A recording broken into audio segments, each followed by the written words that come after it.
Hi, Lily! Kumusta? Kumusta? Pwede ba malaman yung full name mo and how long have you been here in Glasgow? My name is Lily Balongay. Dumating ako dito in 2020. That's the peak of pandemic. So yun, nabigyan kami ng blessing from God. So ginab namin yung opportunity na to na mapunta dito. How's your work dito sa Glasgow? So hindi ka naman nai-stress sa trabaho mo? Sometimes, kasi when dealing with patients, yung mga concerns nila, yung mga medical histories nila, How do you cope with that? magbabanding kami every weekend. We make sure na lalabas kami every weekend. Aside sa work-related stress, yung may malungkot dito, away from family, kasi kami lang. MX3 capsule, ano yung naging effect sa health mo? Nagpa-check ako sa doktor kasi nga nag-worry ako, may lump ako dito. Pero hindi naman siya nothing serious.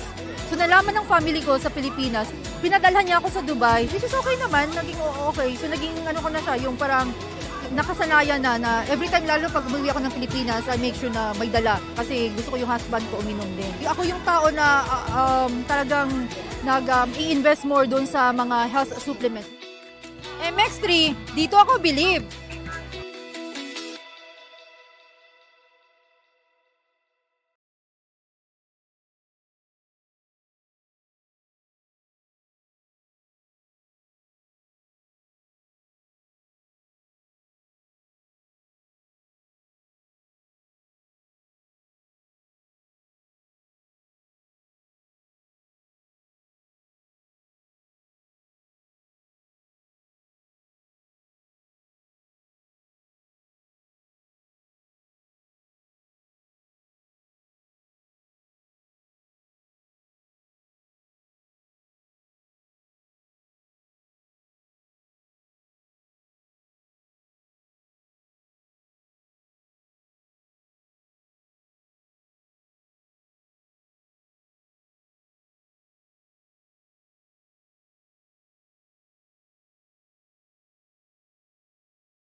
Believable story. Mga kwento. Naranasan kong madisgrasya i-discriminate ang sarili kong pamilya. Ang hirap, no? Kasi lumaban ka naman ng patas pero iba yung tingin nila sa'yo kasi PWD ka. Buhay. Hindi madali na malayo sa pamilya.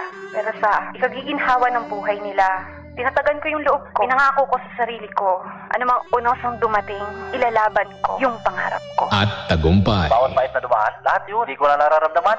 Kasi, andito na ako eh. Naabot ko na. Ginapang ko to bang para kang laging umakit ng mundo. Pero, nung dumating na yung takdang oras para sa akin, napasalamat Lord talaga ako para sa kanya lahat ng ito. Thank you, Lord! Believable stories. Kwento Buhay.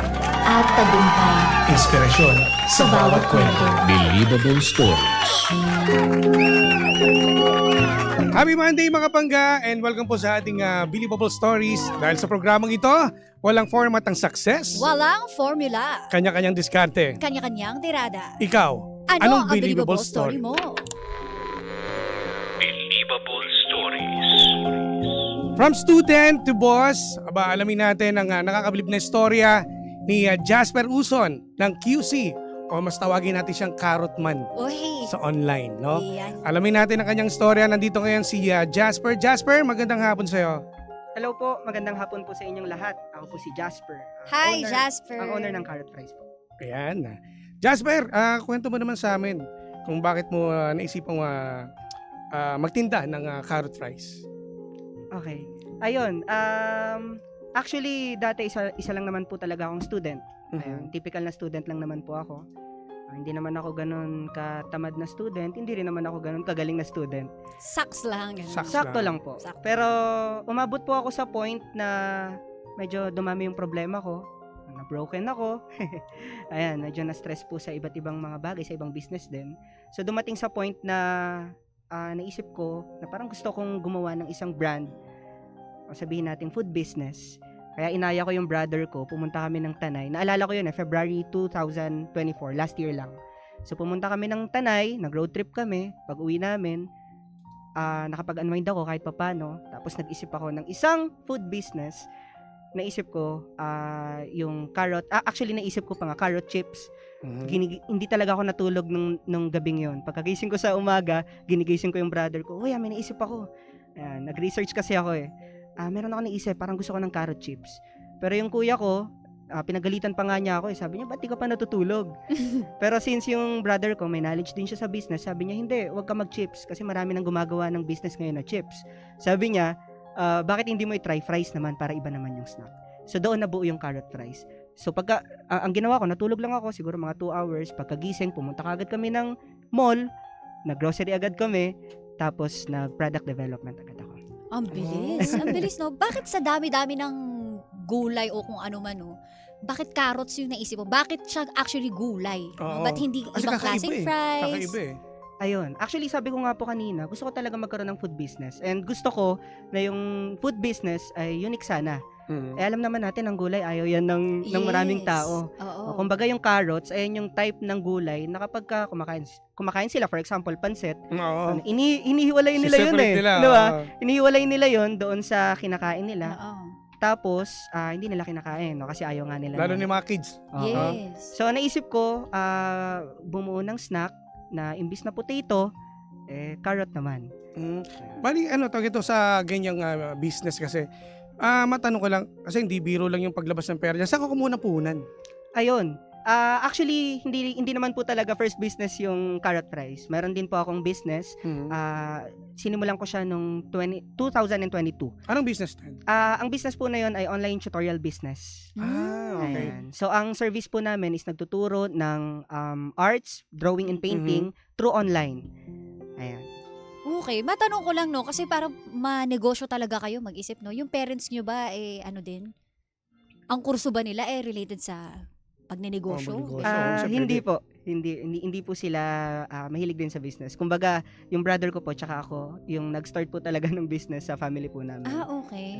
Ang hirap kasi 'di ba kung sa online business, 'di ba? Ang hirap din kasi Malaking risk Oo, talaga kasi yan. online ang daming Oo. scam eh. Tama 'Di po. ba? Ikaw ba naka-encounter ka ba ng mga ganyang mga scam? Yes po, marami na po. Maraming beses na sabi nila mag-avail daw sila. Pero hindi naman, mga scam po. Naka-experience na rin naman po ako. Online tutorial ng ano? Ah, Ano to, local or international? local po sa Philippines po. Nagtuturo po ng arts and drawing and painting po sa mga kids. Kids po yung mga tinuturuan po namin. Malaki ba kita dyan? Sakto lang po. Kasi Sakto pa puhunan. ilan taong ka dyan sa pagtatrabaho mo na yan? Nag-start po ako 2022. 20 years old po ako nung binuo ko po yun. 20, di ba? Sa batang edad niya. Oo. Tapos broken pa siya. Oo. Kamusta yun? Yung, di ba, broken ka nung naisip mo to. No? After ba neto, may, nakahanap ka ba ng panibagong pag-ibig? Yan, oo. Sa ngayon, hindi po. Hindi pa. Kumbaga, naging fuel ko po yung last, yung time na yon, naging fuel ko po siya para mag-focus talaga sa business and mas palaguin pa po yung business. Yun. First love mo ba yun? Secret. Secret, ha? Yun yung hugot niya, no? Oo. Sa heartbreak, tapos biglang, magnegosyo na lang ako kaysa doon ko ituon. Correct. Ano naman yung mga trials doon sa nabuo mo na yung negosyo, so meron na tayong carrot fries. Ano yung mga na-encounter mo doon na problema? Napakadami po. Ayan. Ayan. Habang binubuo ko po yung carrot fries, Mm. actually sa product development pa lang po, marami na po akong trials na na-experience. Unang-una, hindi po ako nagluluto. Talaga? Hindi po ako nagluluto. Talaga? Ang tagaluto po sa bahay namin is si daddy or minsan si Mm. mami. Pero kami ng brother ko, hindi po talaga kami nagluluto. So, ang source ko lang is internet talaga. Ayan, nagre-research ako kung paano pwedeng lutuin. So, ang ginawa ko, bumili ako ng mga ingredients, pati ng fryer, para at least matry ko. So, during product development, yung pinsan ko, yung brother ko, yung mami daddy ko, talagang nagsisakitan po yung tiyan po namin Para nagluluto-lutuan talaga kayo. Talagang ilang months po yun na ganun, talagang puro usok yung bahay namin. Oo. Tapos, laging masakit yung tiyan namin para at least maluto po namin ng perfect. Until, ayun po, nakuha ko naman po yung pinaka-okay na lasa, pinaka-okay na texture. Matagal ba bago mo makuha o Actually, matagal din po. Months din po talaga. buwan Months din? din. Tsaka yung maghahanap ka pa ng supplier dyan. Yan, Nahirapan isa pa. ka rin dyan sa paghahanap. No? Tama po. Lalo na ang carrots po, habang tumatagal, mas nagmamahal po yung price So, Tsaka ibang challenge din po yun. Tsaka yung- ibang ang proseso ng paglinis Yes. ng carrot sa katulad sa mga normal na potato fries, di ba, mga ganyan. Pati pag-store, Oh, iba di ba eh, yan? iba. Iisipin Tama mo pa lahat yan kung hanggang kailan siya mabubulok. Ang carrots po, sobrang bilis lang po niyan mabulok. Yan, Minsan, nasa 1 to 2 days lang po, bulok na po yan. Paano ginagawa mo para ma-preserve yan? Sa ngayon po, pinapanatili ko pong tuyo yung carrots kasi yun po talaga yung secret Oo, Ayan, kailangan tuyo talaga ang carrots para mas tatagal po siya. Sa conceptualization ng yung mga logo, buong family din kayong nagtutulong-tulong doon.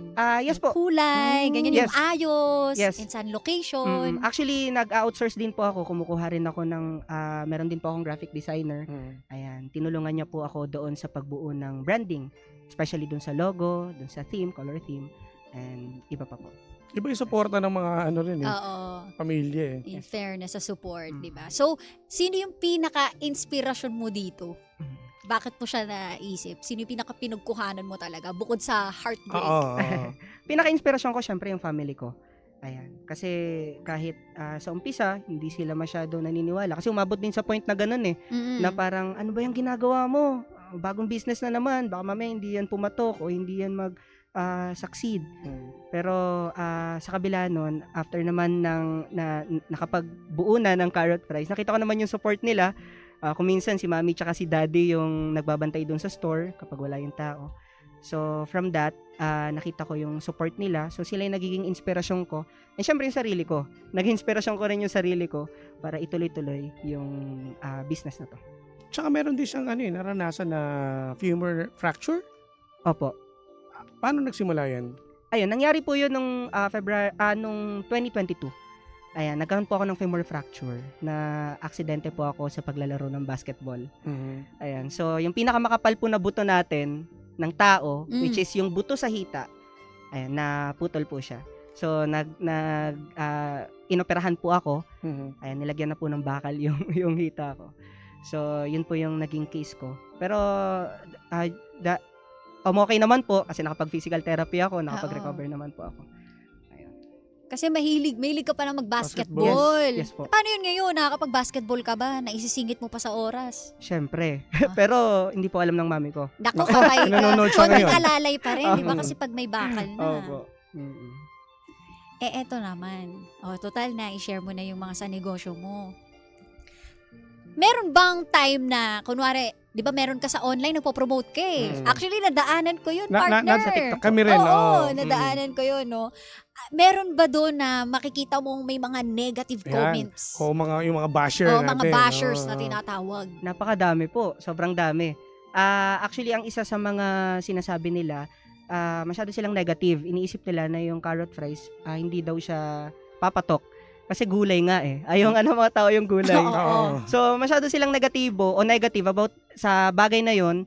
So, actually paulit-ulit lang eh. Ganun talaga yung comment nila eh. Yung iba, sinasabi nila na walang bibili dyan. Nakita ko yung store na yan, walang masyadong bumibili. Oo. Ayun. So, sa ganun, inahayaan ko na lang po. O ini-ignore ko na lang yung mga comments nila. Kasi Ano sa lang ang online naman, pang-counter mo, oo, no? mas lalo kang lumalakas ang loob mo na Tama gawin po. yan. I-push yan, no? Mm-mm. Totoo. Kasi iniisip namin actually nung nagkukwentuhan tayo kanina, no, Mm. na parang kung ikaw mag-iisip ka ng isang ideya, tas gulay, kailangan rin talaga malakas yung loob mo. Oo. Dahil tulad ng sinabi mo, yung parents mo, yung una, di ba? Tama. Medyo Oo. nagda-doubt din. Marami magda-doubt talaga sa'yo. Tama po. Ano yung masasabi mo sa mga katulad mo na nag-uumpisa, tas may nagda-doubt din sa kanila? Ayun. Siguro kung para sa kanila, tama naman yung ginagawa nila, ituloy lang nila yung ginagawa nila. Kung sa tingin nila, tama yung sinasabi ng iba, siguro okay din na makinig din sa kanila, lalo na kung magulang sila. Pero ang kailangan mo lang gawin, magtiwala ka talaga sa sarili mo. Pag nagtiwala ka sa sarili mo, hindi ka dapat matakot. Sabi nga nung isang content creator napanood ko, sabi niya, kabaliktaran daw ng failure. Ang kabaliktaran daw ng success, hindi failure. Fear daw. Ayun, so kailangan sa business o sa pagnenegosyo, dapat hindi ka talaga matatakot. So anong plano mo ngayong taong 2025? Dahil Ayun. ang branch mo ay sa QC, no? Sa Novaliches, Quezon Novaliches. City po. Oo. So anong plano mo ngayong taon? Ang plano ko po ngayong taon, ang short-term goal ko po sa carrot fries, syempre makasurvive yung first branch ko. Ayun, mapunan yung expenses, mapasahod yung mga tao, kasi kailangan din po nila, kahit wala akong kita, okay lang, mahalaga mapasahod ko po sila. Ang long-term goal ko naman po, syempre, magkaroon ng mga franchises po. Investors, ganyan.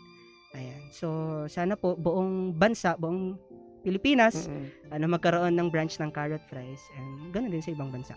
Yun, di ba? Ito naman mensahe mo sa lahat ng mga sumuporta sa'yo, lalo na dun sa family mo. Oo. Di ba na from beginning hanggang sa ngayon, Oo. no, nakasuporta pa rin sa'yo. Ayun, gusto ko mag-thank you sa kanila, kay mami tsaka kay daddy. Kasi nandyan sila palagi na sumusuporta sa akin. Ganon din yung brother ko tsaka yung cousin ko na nandyan. Yung brother ko, siya yung tumutulong sa akin ngayon sa marketing. Ayan, yung brother ko, yung cousin ko naman, tinutulungan niya rin ako sa mga creatives, ganyan, sa mga graphics. Ayan. Gusto ko magpasalamat sa inyo, pati dun sa mga friends ko na palagi nagla-like ng mga story ko, ng carrot fries, nagre-repost ng mga, at nag-share ng mga post ko sa TikTok. Maraming salamat sa suporta ninyo.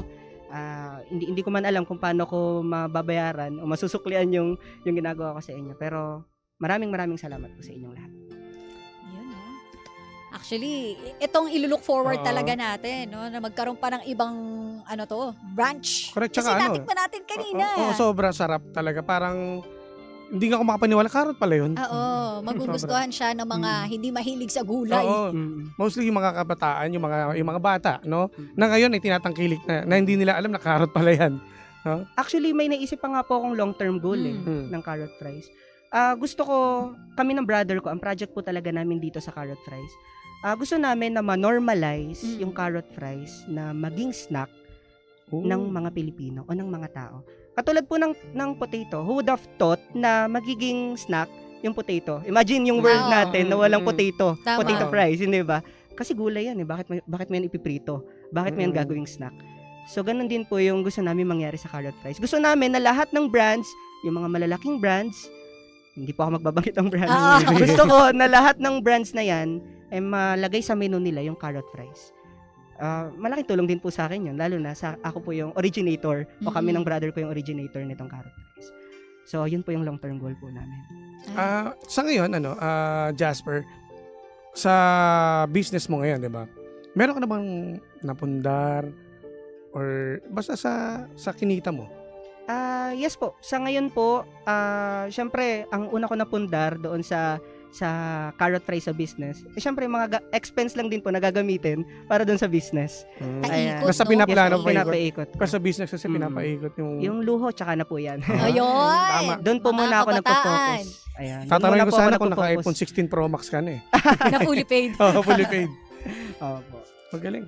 Rooting for you. Maraming Thank you po. salamat, Salamat. sa'yo. No? And saan ka ba namin matatagpuan? Ayan, sa Facebook, sa iyong mga social media accounts. Yes. Ayun. Gusto ko munang sabihin yung address nung store namin. We are located at 841 Quirino Highway, Barangay Gulod, Novaliches, Quezon City. So kung malapit po kayo sa Novaliches, pwede po kayong mag-visit doon sa store po namin. Kung taga Quezon City ka, pwede kayong umorder through online. Message lang kayo sa Facebook page. Soon, magkakaroon din po kami ng Foodpanda and Grab. Hinihintay lang po namin yung approval. Tapos, follow nyo po yung Facebook page namin, Carrot Fries. TikTok po namin, Carrot Fries. And Instagram namin, Carrot Fries. Yun. Again, Salamat. maraming salamat sa'yo, Jasper. Yan ang kanyang nakakabilib na istorya ng buhay. At sana ay dumami pa ang mga branches mo. Truly, Dito di sa ba? Metro Manila. From no? heartbreak, and sa Oo. maraming nagda-doubt sa'yo, baka bashers, eto naman ngayon. Correct. Nakakabilib talaga from student to boss. Yes. Bossing. Bossing! No? Yan. Anong feeling? No? Parang bossing ka Oo na. nga. Ayun, tinatawag ka na boss. May-ari ka na ng ano. Carrot Business, no? fries. Oo. Salamat Jasper at sana mabigyan mo ulit kami kasi inuubos na ng mga stock namin dito. No yan. problem po. Tara. Sabihan nyo lang po ako. Magpapadeliver po ako dito. Oy, grabe naman yun. At sana marami rin na-inspire ng mga Oo. kabataan na nakikinig ngayon, no, na sa bawat problema, kung may pinagdadaanan ka man, mas maganda ituon nga natin, no, yung oras natin sa makakatulong pa sa atin. At saka ang success ng isang tao, hindi naman about financial. Yes. No, yung pangarap mo, natupad eh. Totoo. Pinaghirapan mo, nagtyaga ka. Totoo. Yan ang magiging success ng Totoo. buhay. Diba? Hindi yan sa luho Tama. nakabatay, no? Tsaka lalo na yung pinaka-ano mo rito, yung core mo, yung suporta ng pamilya. Tama. Number 1 yun. Salamat Jasper at Thank you very sa much. iyong pagbisita dito at Oo, pinagbigyan mo kami. Ha? Correct. Thank you, Sa thank you. susunod na pagbisita mo, baka magpo-promote na yan ng mga iba't ibang brand. Looking forward Yes. sa business mo. Salamat po, Maraming DJ salamat Jimbo. sa iyo, Thank you. Jasper. Ayan. Alright. At natunghayan niyo po ang believable story ni Jasper. So kung meron ka rin ganyang story na nakakabilib, baka naman i-share mo na yan. Dahil sa programang ito, walang format ng success. Walang formula. Kanya-kanyang diskarte. Kanya-kanyang tirada. Ikaw, Ano Anong ang believable believable story story mo? mo? I-share mo na yan, ha? Believable stories. Grabe Alright. naman Naku, talaga grabe naman. yun. sa mga nangangarap mag-business, no? Yes. Tsaga lang talaga ang kailangan natin. Oo. Kaya kapag yung isang kaibigan natin, pag broken, alam na, i-advise natin. Dapat, No? oo. Mag-isip ka ng negosyo. Huwag kang makinig sa kasi di naman nawawala yung mga yung mga inggit eh. Ayun. Kapag inggit, pikit. Di ba? Yung mga taong ganyan talaga, kukontrahin ka sa mga plano mo. Uy, totoo, Kaya mas no? maganda, wag mo nang sasabihin kapag may plano ka. Alam mo, Correct. magtatayo kang business, soloin mo muna Oo. hanggang sa... Pakita mo na lang, di ba? Meron na pala akong At lalo na yung mga nagda-doubt sa'yo, na sinasabi sa'yo na, wala namang ano yan eh, wala namang ganyan. Oo, Yan, puro lang ganyan yan eh. Shh! Ganun na lang. Could you please shout your Your what? shutdown? Could you please shut down? Diba? Kasi wala naman silang maitutulong. Mas maganda mag-focus tayo dun sa mga taong may mga magagandang sinasabi. Correct. Sa mga taong talagang sumusuporta sa'yo at hindi yung mga pakitang tao lang. At dito malalaman talaga na unang susuporta sa iyo ang iyong pamilya. Correct. Hindi ka iiwanan. Sasama yan. ka sa una hanggang sa huli. Ayan. Bagamat pagalitan ka man minsan, pero concern lang yan sa'yo. Tama. Kaya mga pangga, pwede nyo pong ipadala sa amin ang inyong nakakabilib na istorya. I-message nyo lang kami sa aming official Facebook page, Energy FM 1067. Yes. O kaya naman sa Sheena 1067. At sa akin po, DJ Jimbo. Ayan. At kami po ay exit na. Susunod na The Monarch of Philippine Radio. Aba, walang iba kundi si Kuya Chico! Kaya walang maglilipat mga pangga. Bukas po, Tuesday. Choose wisely na naman Ayan, tayo. panibago na partner. naman drama at pag-uusapan natin yan bukas mga pangga. At syempre sa mga nag-birthday po ngayon, happy birthday pala again kay kay Kayla. Happy birthday, Kay! At happy anniversary sa Baklitas. Happy anniversary, Baklitas! At may pabol pala si Mabi. Baka tayo ay madali. Ayan, si Madali, Mabi ay madali. may pinapabati partner. Batiin ko lang ha. Pabati daw. Happy listening kay Oduds Bernal ng Barangay San Jose, Sitio Tres, Mandaluyong. Maraming salamat. Galing nga kay Mabi na napaka-sexy dyan sa may aming traffic. Pag may kumontra, pukul kayo dyan. Salamat! Talaga. At dahil dyan kami exit ng mga panggana kasama't nakapiling po ninyo nag-iisang pabebot na si Sheena. At ang inyong Jimbo, this is DJ Opo si Jimbo. Dito lang yan sa programang Anong drama mo? Na Same pero iba! We are number 106.7 Energy FM. Panggawang sabing radyo, sabi mo! Jimshi! Jimshi. Jimbo